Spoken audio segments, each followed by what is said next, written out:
Mesdames, Messieurs, bienvenue dans ce débat Faire croiser qui se propose d'aborder ce matin, bien évidemment, la situation des enseignants vacataires au Bénin entre le sacerdoce et la famine. Comprendre la situation des enseignants vacataires au Bénin, ils se retrouvent entre le sacerdoce et la famine. L'exercice ce matin sera fait par Nassis Hessou. Il est journaliste et rédacteur en chef du quotidien Palmarès. Face à lui, un enseignant vacataire du nom de Joski Oussou. Bonjour, monsieur Oussou. Bonjour, monsieur le journaliste. Bonjour, monsieur Hessou. Bonjour, Loris. Bonjour, téléspectateurs. Et oui, la presse écrite nous l'a fait savoir depuis quelques jours. Les enseignants vacataires au Bénin traversent de difficiles moments. Qu'est-ce qui explique cette situation? Qui appelle-t-on vacataire? Pourquoi les dénomme-t-on ainsi, vacataires? Vous le savez, la corporation enseignante est constituée d'une série de sous-catégories. Il y a ceux que nous appelons les titulaires pleins. Il y a aussi à côté des titulaires, eh bien, les contractuels et aussi, maintenant, pour finir, les vacataires. Pourquoi les appelle-t-on ainsi? Il va commencer à nous le dire d'abord et il nous dira aussi depuis quand il a commencé ce métier. Pourquoi ce n'est que maintenant que les vacataires expriment ce ras-le-bol sur leur situation, sur leurs conditions de travail dans les établissements d'enseignement secondaire au Bénin. Monsieur Joski Oussou, merci de votre disponibilité. Merci d'avoir répondu présent à notre invitation. C'est moi qui vous remercie, monsieur le journaliste. Alors, qui appelle-t-on vacataire? Merci, monsieur le journaliste. La vacation, c'est le temps consacré à l'exécution d'une fonction à un moment précis. Donc le vacataire, c'est la personne indiquée à exécuter une fonction à un moment précis. Très bien. Et rémunéré. Et rémunéré, normalement. Selon ce moment précis que vous définissez. Oui. N'est-ce pas? Alors, que vivez-vous? Pourquoi levez-vous le ton? Donnez-vous de la voix depuis quelques semaines? Ok, merci monsieur le journaliste. Je m'en vais vous dire d'abord que c'est le mode de recrutement qui est en train de poser des problèmes.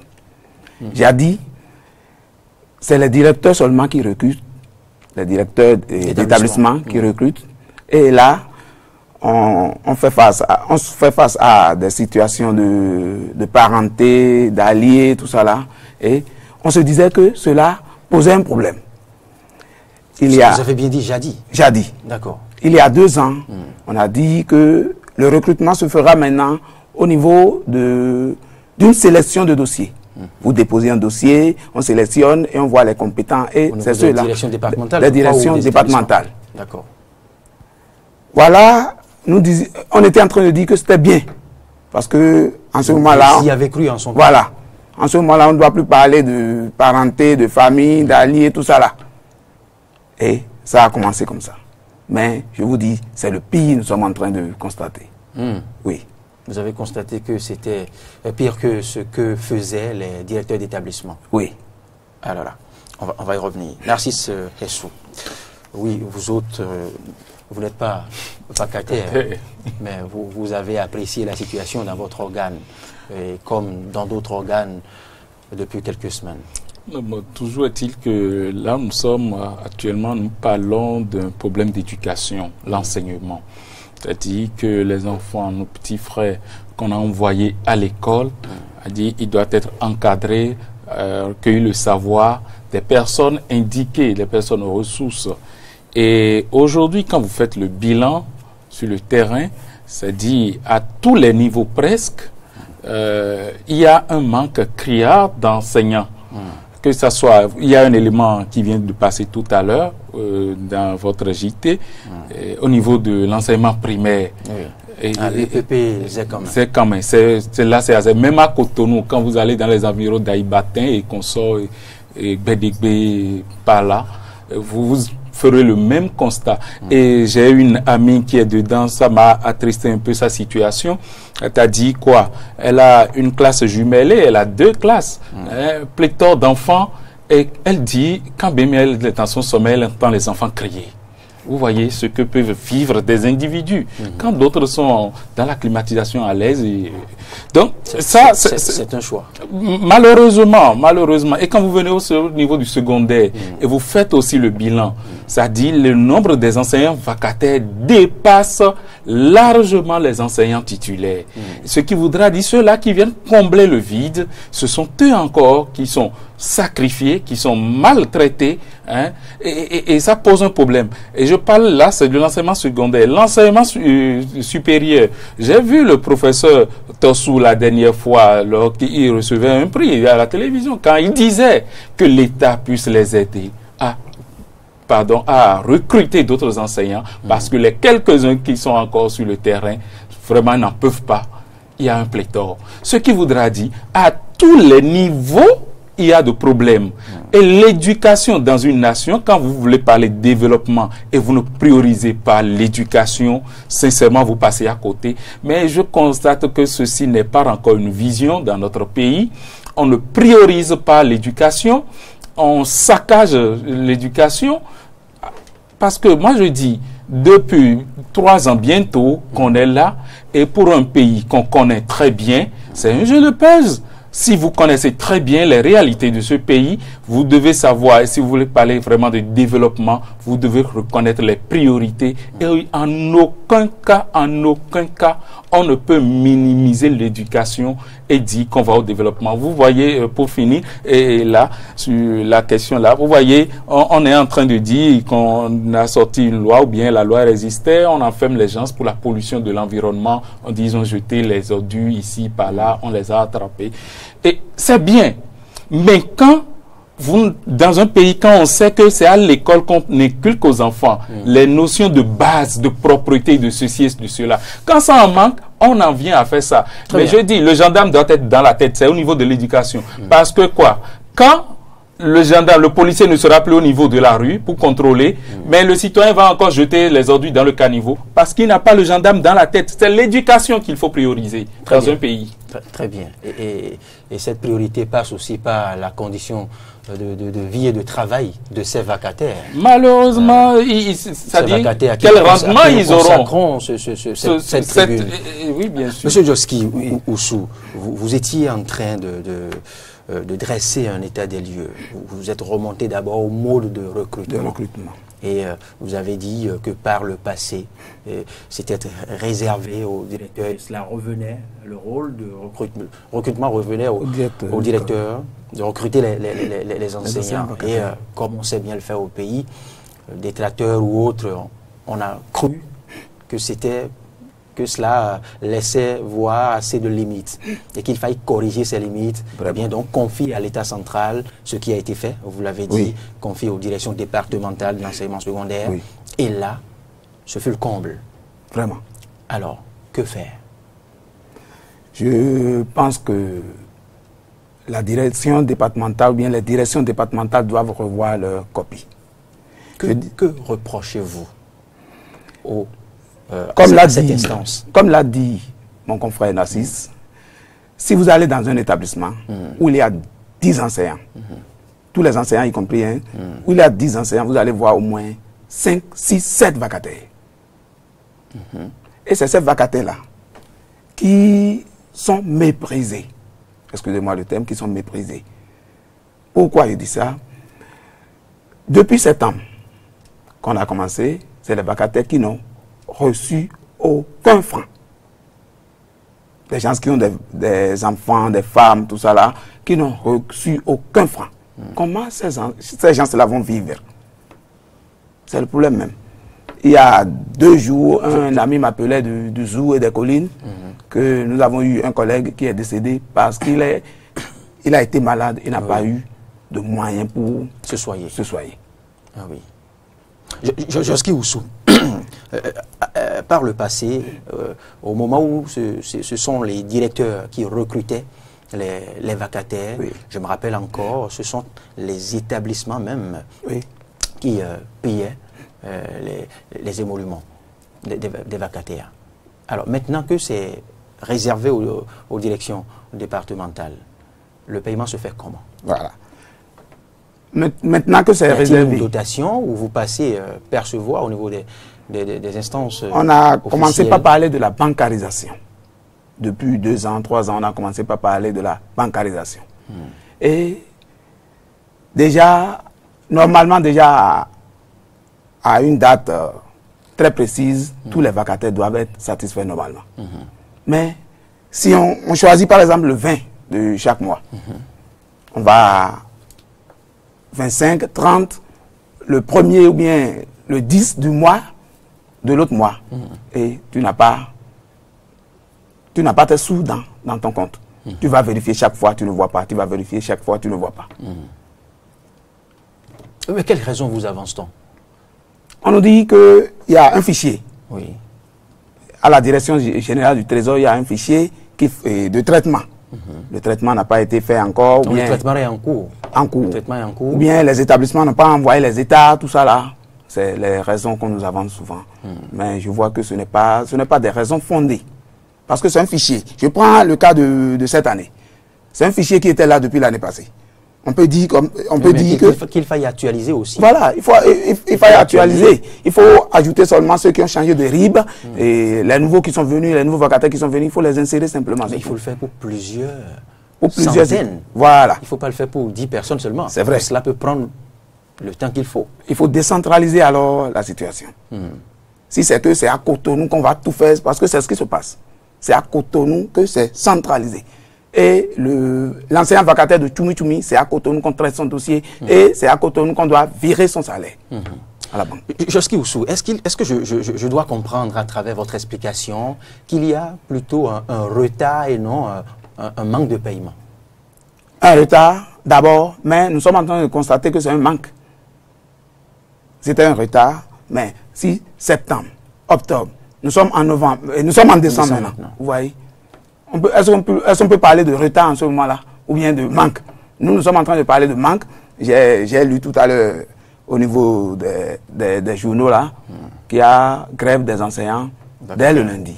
Des enseignants vacataires dès le lundi. Oui, mais que vous disent vos supérieurs? Que vous disent d'abord vos responsables syndicaux? Bon, c'est là encore un problème, hein, monsieur le journaliste, c'est un problème. Est-ce que les vacataires ont un syndicat digne du nom? Nous avons la peur aussi qui nous anime. Tu es enseignant vacataire quelque part, tu dis tu vas lutter pour les conditions de vie et de travail. Juste, on t'écrit une note, on te dit que tu es viré, c'est tout. Parce que tu n'as pas un contrat fixe, tu n'as pas un contrat Autrement dit, vous craignez votre situation. Voilà. Là où tu vas pour trouver un peu pour subvenir à tes besoins là, du jour au lendemain on te coupe. Tu as des problèmes encore dans la famille. La femme va manger, les enfants vont manger. C'est la situation. On a peur. Donc, le syndicat des vacataires n'est pas encore un syndicat digne du nom, comme on voit les autres syndicats. Mais c'est un syndicat. C'est un syndicat quand même. Alors, vous allez voir. Exemple, vous allez voir le lundi, ils ont dit les enseignants vacataires en grève dès le lundi. Vous allez voir. Le lundi, combien de vacataires iront en grève? Combien de vacataires iront en grève? Beaucoup seront dans leur salle de classe en train de travailler, normalement. parce qu'ils ne voudront pas se risquer Voilà. à se retrouver à la maison. C'est le problème. Le problème de considération des vacataires se pose en ce moment-là. Le problème de considération. Le vacataire n'est rien. Le statut des vacataires. Oui, s'il ne sait pas faire, on le vit et c'est fini. Il n'a pas un contrat, il n'a rien fait, il n'a rien signé avec quelqu'un.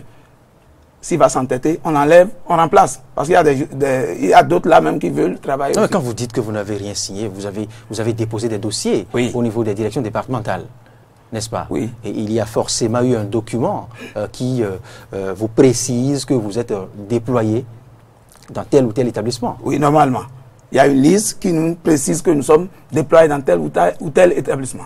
Alors, mais ce n'est pas un contrat, monsieur le journaliste. Ce n'est pas un contrat, mais il y a déjà un lien. Oui, il y a un lien. Vous avez consenti déjà une sorte de contrat entre l'État ou entre l'État et vous, oui, justement. Un lien que l'État ne considère pas comme on doit considérer quelqu'un qui travaille pour soi.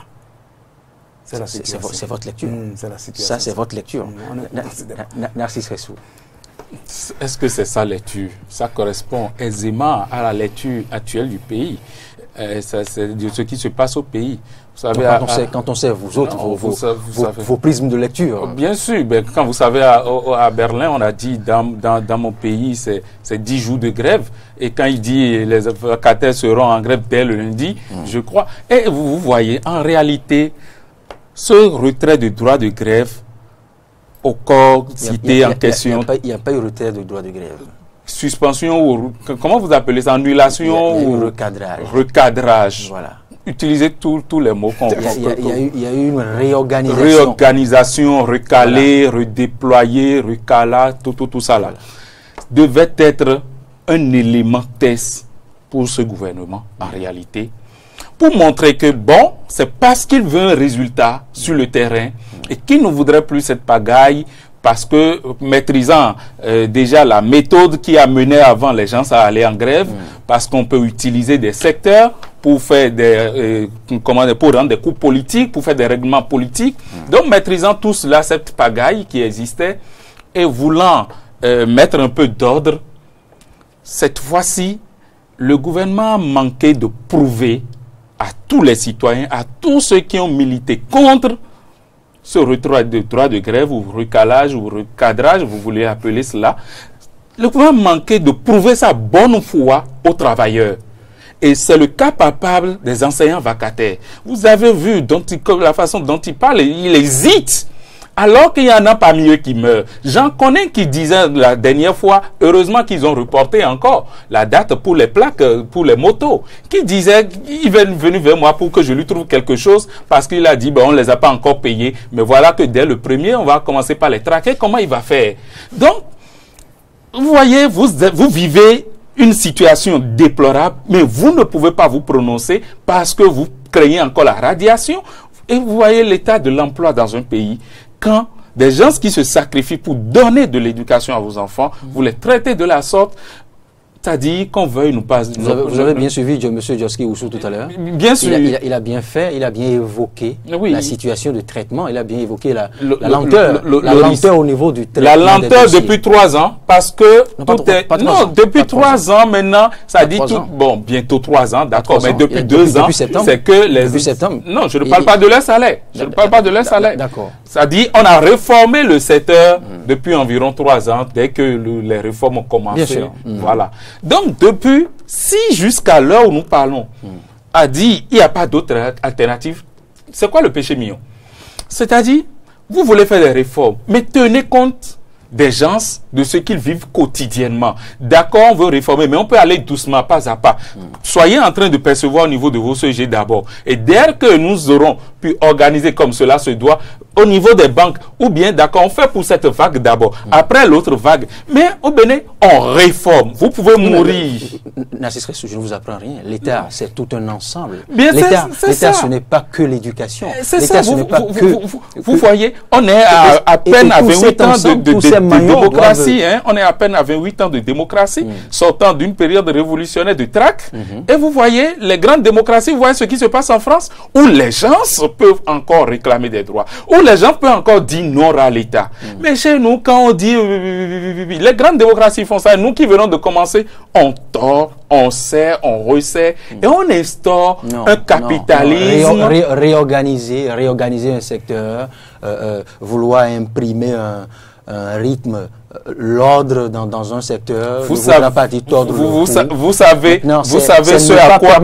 ce dont on accusait Boni-Yayi. De revendication. Vous savez ce dont on accusait Boni-Yayi. Vous êtes d'accord avec moi que l'État n'a jamais interdit les manifestations, n'a jamais interdit les revendications. Vous savez, il y a juste recadrage. Et Babolé Yoléon, c'est-à-dire autant retirer.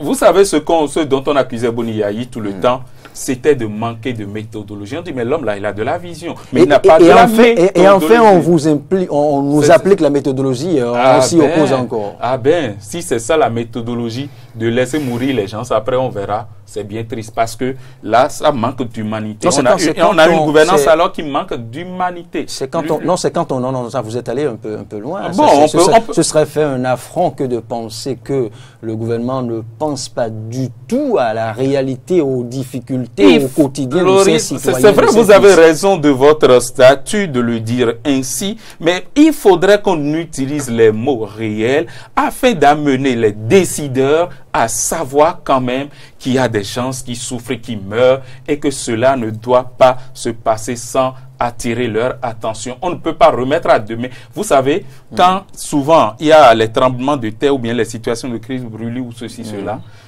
ouais, les décombres, les masses de pierres là, et il suffit de sentir qu'il y a encore une respiration dedans, c'est-à-dire dans les décombres, et on s'investit. On s'investit pour sauver cette seule vie-là.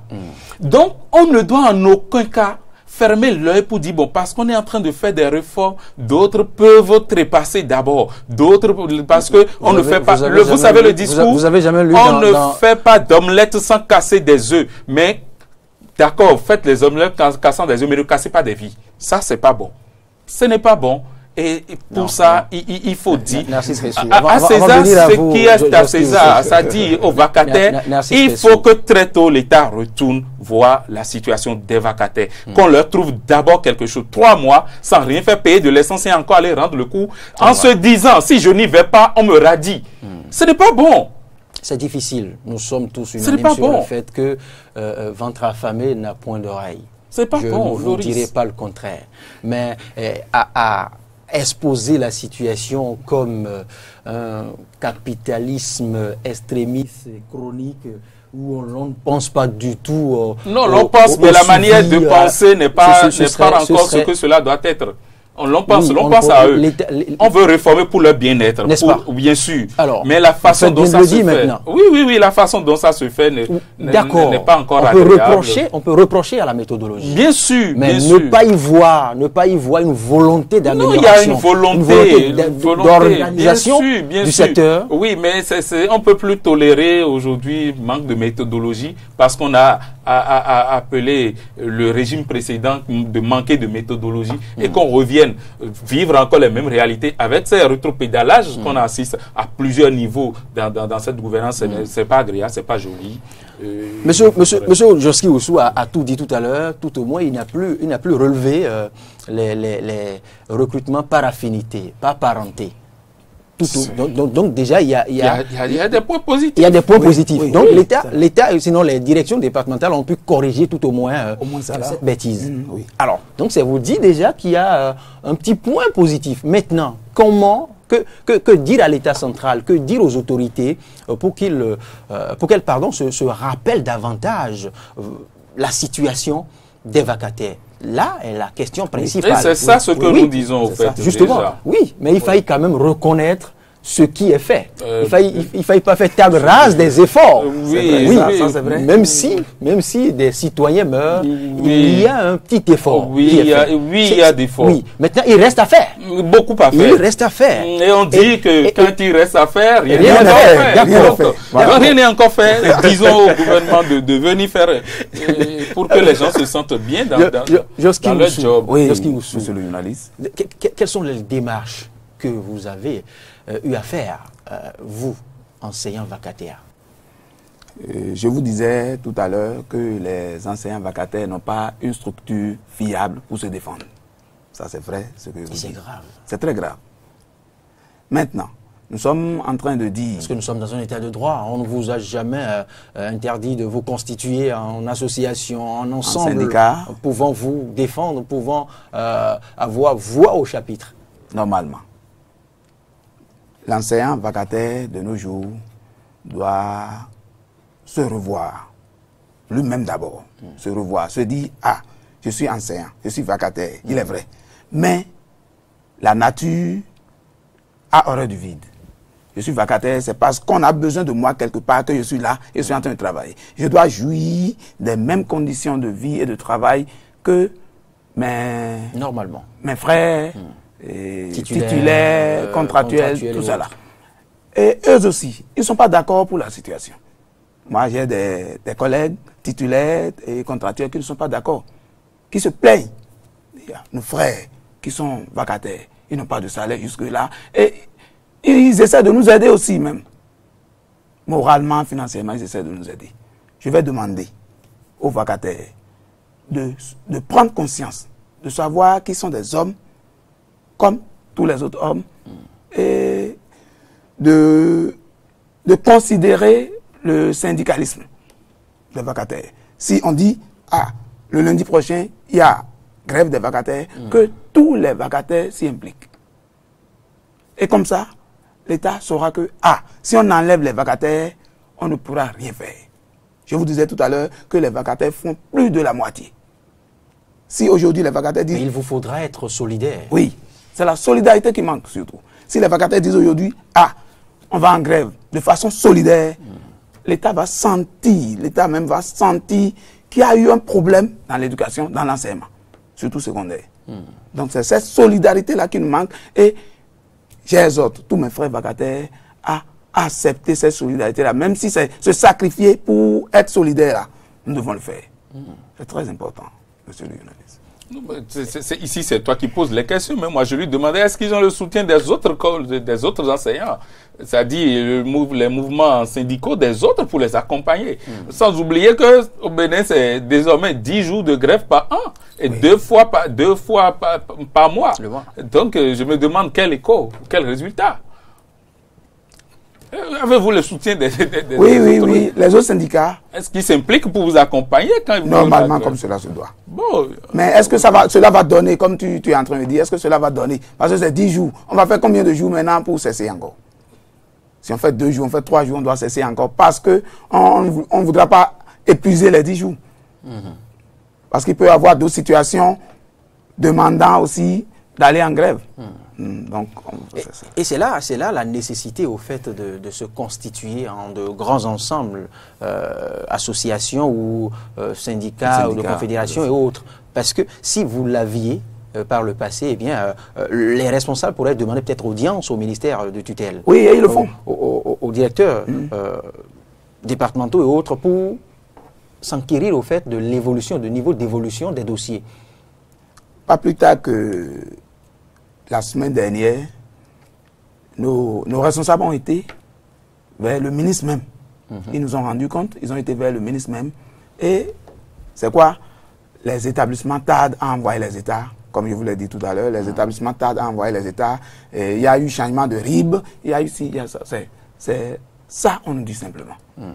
On ne nous dit pas, à partir de la semaine prochaine, on doit commencer par vous satisfaire. Non, comment peut-on commencer à vous satisfaire s'il y a ces préalables, si les établissements n'ont pas fait remonter vos états, vos dossiers, vos pièces devront constituer au fait vos dossiers. C'est au fait là. Loris, je ne coupe pas la parole, je ne lui arrache non plus. Je ne lui arrache pardon non plus. Mais il faut qu'on traite pour les établissements qui sont prêts. Et là, les vacataires vont demander à leurs autorités hiérarchiques automatiques que, ben voilà, les autres ont commencé par être payés parce qu'ils ont envoyé. Mais vous n'avez pas fait. C'est pourquoi nous sommes dans la situation. Je crois que c'est une excuse facile de dire que c'est à cause de RIB, de RAB. C'est une excuse beaucoup plus facile. Et il faut qu'on sorte de ça. Nous sommes en période de fin d'année. Nous sommes en décembre déjà. Les gens vont fêter. Il ne faudrait pas qu'on n'arrive pas à régler cette situation pour qu'on rentre en 2019. Il faut forcément qu'en décembre, tous les enseignants vacataires qui n'ont pas perçu depuis septembre puissent trouver quelque chose en fin d'année pour pouvoir souffler un peu. Ce n'est pas le fait que c'est fin d'année, mais imaginez la pression. Vous avez des enfants, vous avez une femme, et tout le monde fait, il y a Noël, vous allez vouloir faire plaisir à votre enfant. Mais quand même, un peu d'humanisme, c'est à ça que nous appelons. Vous allez assister impuissant au bord des voies, aux jouets et autres, sans pouvoir... Voilà, les jouets vous regardent, vous regardez les jouets. Sans pouvoir en offrir à vos enfants. Ce n'est pas bien, ce n'est pas bien. Oui, mais nous ne sommes pas en train de parler de quelque chose comme tu viens de dire. Nous voulons tout ce qu'on nous doit. Parce que déjà en septembre, on a commencé par... Tiens, vaut mieux que deux, tu l'auras dit. Déjà en septembre, on a commencé par faire des dettes. Septembre, on s'est fait des dettes. Octobre. Maintenant, s'il dit quelque chose, on nous donne pour septembre seulement. Est-ce que cela va couvrir tout ce que nous avons comme dette? C'est aussi notre réalité. Les enfants disent, moi, mon garçon m'a dit, papa, on m'a donné une fiche à l'école. Et c'est pour les fêtes de Noël. Et on doit payer les frais de fête de Noël. On doit payer tel. Je dis, il n'y a pas de problème. Mais je sais que je n'ai pas encore l'argent pour lui remettre. À midi, maintenant, il viendra, il va dire encore, papa, je vous ai parlé de quelque chose. Parce que c'est un garçon qui qui me Non, bouscule. mais comme tout enfant, d'ailleurs, écoutez, Il est dans son droit légitime. Réclamer le vôtre le plus légitime également. Oui, mais- Qui des droits. oui, mais Narcisse disait tout à l'heure qu'à défaut des 3 mois ou des 4 mois, si vous le voulez, Qu'on nous trouve au moins 3. Au moins, à défaut des 4, on nous trouve au moins 3 pour nous satisfaire. Monsieur Yoski Moussou, je ne veux pas ce jeu de chiffres, mais l'essentiel est que, est-ce au sein de vos établissements respectifs, vous, de votre établissement par exemple, vous êtes-vous entendu, avez-vous fait les exercices entre vacataires? Est-ce que tout le monde s'est acquitté des pièces? Des pièces, tout le monde. Et nos collèges aussi ont envoyé déjà. Mais on n'a pas reçu encore. Nos collègues ont envoyé. Là, moi, j'interviens là. Ils ont envoyé depuis. Mais on n'a rien reçu encore. Et qu'est-ce qui explique cette lenteur C'est pourquoi Narcisse parlait d'une lenteur chronique? vraiment inhumaine. C'est une lenteur qui laisse à désirer. Le Non. véritable problème aussi reste une affaire de communication. Oui. Vous voyez, des gens que vous employez. Ça dit, c'est triste quand je me retrouve à utiliser des mots un peu plus musclés ou bien un peu plus acerbes ou encore... Parce que je n'arrive pas à comprendre le minimum de respect qu'on doit à un employé, pardon. L'État doit être en mesure de le prouver avant que les structures privées ne prennent aussi le pas. Si l'État même traite les gens qui l'aident de cette façon, parce que l'éducation est un droit constitutionnel, et l'État, pour satisfaire ce besoin, pardon, permettez la tautologie, a besoin que des gens l'accompagnent. Mais c'est une situation de blocage. Venez, prenez les médias qu'il faut. Vous avez des cellules de communication, même si c'est devenu des points focaux. Dites aux concernés, il faut trouver la manière de les calmer, de les recevoir même, pour leur dire, bon, nous avons tel problème, nous ne vous donnons même pas de délai. C'est vrai que ce déficit de communication aussi renforce chaque corporation dans sa position. Parce qu'on leur aurait expliqué que chacun saura, voilà, le dossier est à tel niveau. Imagine l'augmentation des dispositions en attendant c'est là que ça semble, tu ne vas pas aimer, c'est là que ça semble du mépris. Non, c'est pas du mépris. C'est pas du mépris. Voilà, j'ai dit que tu ne vas pas aimer. Parce que, en fait, non, quand je vous lis, quand je vous suis, c'est que vous remontez littéralement tout au pouvoir central. Non, mais quel que soit le X, c'est... Qui est l'employeur? Oui. C'est l'État central. Oui. Donc, je m'adresse juste à qui de droit. Tout est hiérarchisé. Ils a dit tout à l'heure, M. Joski Oussou n'a pas dit tout à l'heure qu'ils sont allés rencontrer le président de la République. Ne me faites pas rappeler cette expression. Ils sont allés rencontrer le ministre de tutelle. Ne me faites pas rappeler cette expression. Bizarrement, je viens toujours à lui, de Bodi Yahi. Je suis responsable et je ne suis pas coupable. Ça dit quoi? Bon, il n'est pas coupable, pardon, mais il est responsable parce que c'est lui qui a nommé ces cadres. Et si ces cadres-là n'arrivent pas à lui donner le résultat qu'il faut et que les populations à la base ou bien les enseignants se plaignent, mais c'est lui, il faut que ça remonte directement à lui et c'est lui le responsable. Donc, il faut revoir la communication. Je prends cet exemple. Il y a même eu dans le secteur, je crois, augmentation, ils sont parlé de 1500 à 2500, je crois. Et puis, on a ventilé, les journaux écrits, c'est la joie, voilà le gouvernement. Cette décision a été rapportée encore. Mais quand la décision a été, de quelle façon? Il a suffi d'une autre circulaire qu'on envoie au directeur pour dire bloquer, ne payez pas parce que ça dit ça va revenir à une date ultérieure. On aurait pu expliquer. On aurait pu expliquer. Alors que quand c'est sorti, vous avez utilisé les journaux pour bien faire votre propagande, utiliser comme propagande. Moi j'en ai parlé ici. Voilà, mais bizarrement, quand c'est reporté, pardon, on ne dit plus rien. Ce qui voudra dire quoi? On minimise les gens. Et vous voyez, une décision qui a dit, bon, je ne vais pas faire de développement, sinon le risque de revenir. Non, c'est pas bon. Il faut de la communication, il faut considérer ceux-là qui travaillent, qui s'échinent au niveau des enfants. Imagine la dame dont je parlais, qui dit, quand elle dort, elle entend les enfants crier. Imagine le traumatisme qu'elle peut subir. À encadrer 100 enfants plus de 100, je dirais pas. C'est vrai que la communication, l'explication, la sensibilisation permettra aussi aux enseignants vacataires d'être rassurés. Parce que si je suppose que vous avez une ou deux sorties d'un cadre du ministère, d'un cadre technique, d'un responsable du ministre, par exemple, qui monte au créneau pour vous rassurer, voilà, que d'ici tel mois, vous aurez vos arriérés, eh bien, cela va quand même vous renforcer un peu dans votre dynamique de prêt. Normalement. Là, vous serez quand même en train de vous dire, bon, voilà. Celui qui lui a prêté de l'argent aussi va entendre. Va entendre dans 2 jours, dans 3 jours, celui qui me doit viendra me payer. Et à compter de ce moment maintenant, si vous ne libérez pas celui-là de toutes les questions, il va toquer à la porte. Mais attention, le ministre, je l'ai entendu, il a dit dans 2 semaines, les 2 semaines sont passées. Oui, donc vous avez perçu, donné. On va en appeler. Je ne sais pas si c'est facile à dire ou à faire. On va en appeler à la patience. C'est vrai, c'est difficile. À la patience des enseignants, pas des enseignants, des vacataires, certes, mais aussi aux explications des autorités. Parce que vous en avez besoin. Et vous avez surtout besoin de ces précisions que du paiement tout de suite. En attendant le paiement, qu'on vous explique quand même quelle est la situation. Voilà. L'évolution de... Oui, et je pense que ce sera très rassurant pour vous de comprendre à quel sort, quelle est la période à laquelle au moins vous pouvez commencer à espérer, vous pouvez commencer à rêver. C'est ça. C'est ça même. Entrer en possession de ce qu'on vous doit. J'ai même comme impression que peut-être ils font ça pour qu'ils aillent en grève, pour qu'ils puissent dégraisser encore leur nombre. Je ne comprends pas. Non, ce serait une lecture cynique. Oui, ce serait une lecture cynique, mais ça dit, qu'est-ce qui peut amener à ce silence et au point de faire sortir les gens de leur gond?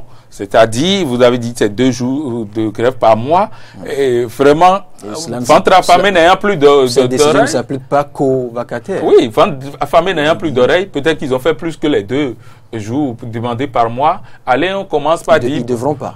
Qu'ils ne devront pas faire. Voilà, et on commence par les radier, ce qui voudra dire que peut-être c'est fait à dessein. Vous savez que on ne peut pas oublier l'empreinte de la ruse. Hein, je ne dis pas encore de la rage, mais je parle seulement de la ruse.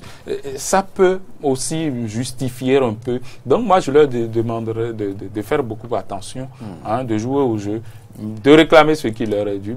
C'est déjà très rassurant que vous n'ayez pas vu déjà à travers, je dirais, ce retard de paiement des salaires des vacataires, vous n'y avez déjà pas vu de l'opposition. Non, une lutte contre l'opposition. C'est déjà très rassurant de votre part. C'est déjà très rassurant que votre lecture n'est pas allée à cette extrémité, Narcisse Ressou. Quand même. Donc je salue quand même cette lucidité de votre part. Nous ne parlons pas politique, au fait. Joski Oussou, un appel aux autorités. Oui, je demanderai aux autorités de notre pays de tout faire pour que les enseignants vacataires aient au moins 3 sur 4 de leur prime de vacation. Avant la fin du mois de décembre. Sinon, nous allons faire encore d'autres victimes. Parce que certains sont déjà morts pour ça. Il ne faudrait pas que d'autres ne mourront pas. Voilà. D'autres ne mourront pas. D'autres ne mourront pas. Rassurez-vous. Narcisse Ressou. Oui, d'autres ne vont pas mourir. Et si d'autres ne meurent pas, c'est que l'autorité s'est montrée humaine, ou humaine, je ne sais pas. L'autorité s'est affichée, a montré sa capacité d'écoute pour résoudre le problème au plus tôt. Et il faut que le secteur de l'éducation à tous les niveaux, primaires, secondaires ou supérieurs, soit pour notre pays une priorité et qu'on investisse assez dans l'éducation. C'est mieux que l'asphaltage. Parce que c'est vraiment mieux que l'asphaltage. Les gens qui s'en vont enlever les barres de fer, des caniveaux, de tout ça là, pour les gâter encore, parce que le niveau d'instruction, ça blesse. Et si c'est de la vision qu'on a, il faut qu'on priorise l'éducation. Et après, ça va suivre. Le reste viendra à petits coups. Mais, comment dirais-je, faire de l'extravagance, l'extraordinaire, ou vouloir... ce n'est pas ça à gouverner. C'est votre lecture et je vous le concède. Toujours est-il que le gouvernement fait assez d'efforts dans le domaine de l'éducation. Vous l'avez suivi, bien que n'étant pas payé, il a eu à le reconnaître, Josky Oussou. Il a reconnu quand même qu'il y a eu des avancées, il y a des efforts. Et comme on se plaît à le dire communément, tant qu'il reste la moindre tâche, on se dit toujours que rien n'est fait. Donc on continue d'exhorter les autorités à divers niveaux de se pencher surtout sur le cas des enseignants vacataires voilà, qui n'ont pas été payés depuis plusieurs mois déjà. Et parmi ces vacataires, il n'y a pas que des jeunes étudiants, il y a des pères de famille, il y a des mères de famille, il y a des cas. Oui, il y a des cas critiques. Il y en a qui sont à l'hôpital et ils se doivent d'avoir des moyens pour se soigner. Et je pense que ceci ne tombera pas dans les oreilles de sourds. Et je vous le rassure, Narcisse Ressou, l'État va s'y pencher. Et les toutes prochaines semaines, on va devoir inviter Josky Oussou et autres vacataires ou vous pour dire le contraire. Pour apprécier, pour saluer oui. le management du gouvernement qui fait beaucoup pour l'éducation. Parce que l'éducation est le socle de tout développement. C'est vrai. Nelson Mandela a eu à le dire, que c'est l'âme la plus redoutable pour changer le monde. C'est clair. N'est-ce pas? C'est ça. Et Jean-Jacques Rousseau aussi l'a démontré. En tout cas, vous les avez lus, ça se voit. Merci à toutes et à tous. Merci Sressou pour la diligence, pour la disponibilité.